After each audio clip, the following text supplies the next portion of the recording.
The human mind is a complex and often contradictory landscape. We are driven by a primal instinct to survive, yet sometimes we find ourselves grappling with thoughts that seem to contradict this very essence. Suicidal thoughts present a profound paradox, a clash between the will to live and an overwhelming desire to escape pain. Understanding this paradox is crucial to offering support, reducing stigma, and ultimately saving lives. Suicidal thoughts are not about a simple desire for death. They are a cry for help from a mind overwhelmed by pain, a desperate attempt to find a way out of unbearable suffering. Imagine being trapped in a burning building. The desire is not to die in the fire, but to escape the excruciating heat, smoke, and fear. Similarly, suicidal thoughts often stem from a longing for relief, for an end to emotional agony that feels inescapable. This is not to romanticize or simplify a deeply complex issue. It is, however, to illuminate the core truth that often gets lost in discussions about suicide, that it is rarely about wanting to die, and almost always about wanting to stop hurting. This understanding is paramount in shifting our approach from judgment to empathy, from fear to action. It compels us to look beyond the surface and acknowledge the immense pain that lies beneath these thoughts.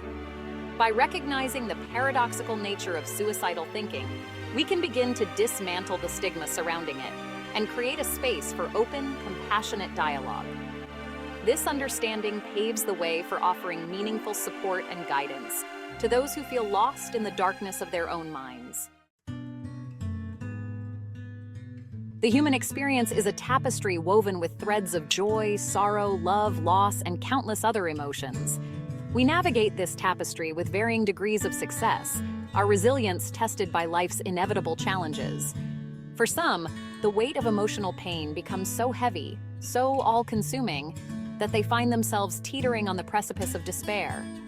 It is in these moments of profound darkness that suicidal thoughts can emerge, not as a desire for annihilation, but as a desperate yearning for relief. Imagine being caught in a relentless storm, waves of despair crashing over you, leaving you gasping for air. Suicidal thoughts in this context are not about choosing to drown, but about seeking a moment's respite from the relentless onslaught. The pain that fuels these thoughts can manifest in countless forms: grief, trauma, depression, anxiety, loneliness, or a culmination of experiences that leave a person feeling emotionally shattered. It is a pain that whispers insidious lies, convincing the sufferer that they are worthless, burdensome, and that the world would be better off without them. Understanding this crucial distinction, that suicidal thoughts are often a cry for help, not a death wish, is fundamental in shifting our perspective and approach. It allows us to move beyond simplistic judgments and engage with the complex reality of emotional suffering. It reminds us that behind every suicidal thought is a human being in pain, desperately seeking a way out of their personal abyss.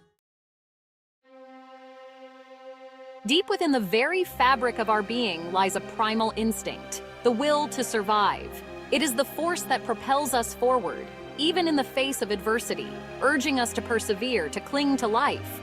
Yet within this same being, a profound conflict can arise when the burden of emotional pain becomes unbearable.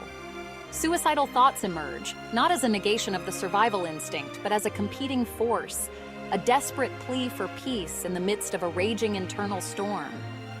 Imagine a lone hiker caught in a blizzard.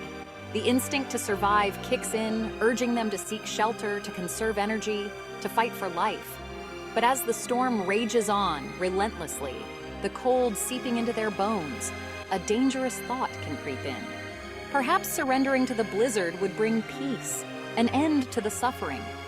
This is the heart of the paradox, the clash between the primal urge to live and the agonizing desire for relief from pain.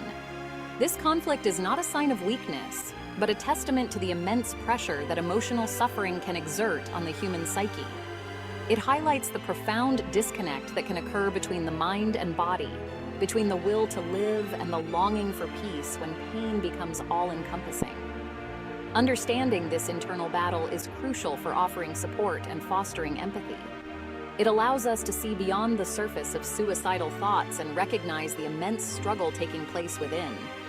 It reminds us that judging or dismissing these thoughts only deepens the sense of isolation and despair. Instead, by acknowledging the conflict, by offering compassion and understanding, we can begin to bridge the gap and help individuals find a path back to a life worth living. To unravel the complexities of suicidal ideation, we turn to the insights of experts who have dedicated their lives to understanding the human mind in its darkest hours. Dr. Thomas Joyner, a renowned suicidologist, proposes a theory that sheds light on the factors that contribute to suicidal thoughts. His interpersonal theory of suicide suggests that these thoughts arise from a confluence of three core experiences. First, thwarted belongingness, a profound sense of disconnection and isolation, feeling alienated from loved ones, community, or society as a whole. This lack of belonging can amplify feelings of worthlessness and create a belief that one's absence would be insignificant. Second, perceived burdensomeness, a pervasive belief that one is a burden to others, that their existence causes more pain than joy. This distorted perception can lead to feelings of guilt, shame, and a belief that loved ones would be better off without them. Third, acquired capability for suicide. This chilling term refers to a gradual desensitization to the fear of death and pain, often developed through repeated exposure to self-harm or traumatic experiences. Dr. Joyner's theory emphasizes that suicidal thoughts are rarely isolated occurrences.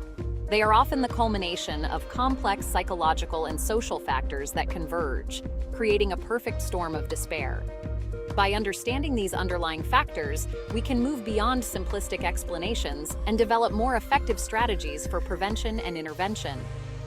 Furthermore, research conducted by the National Institute of Mental Health has shown that suicidal thoughts are often linked to treatable mental health conditions such as depression, bipolar disorder, and PTSD.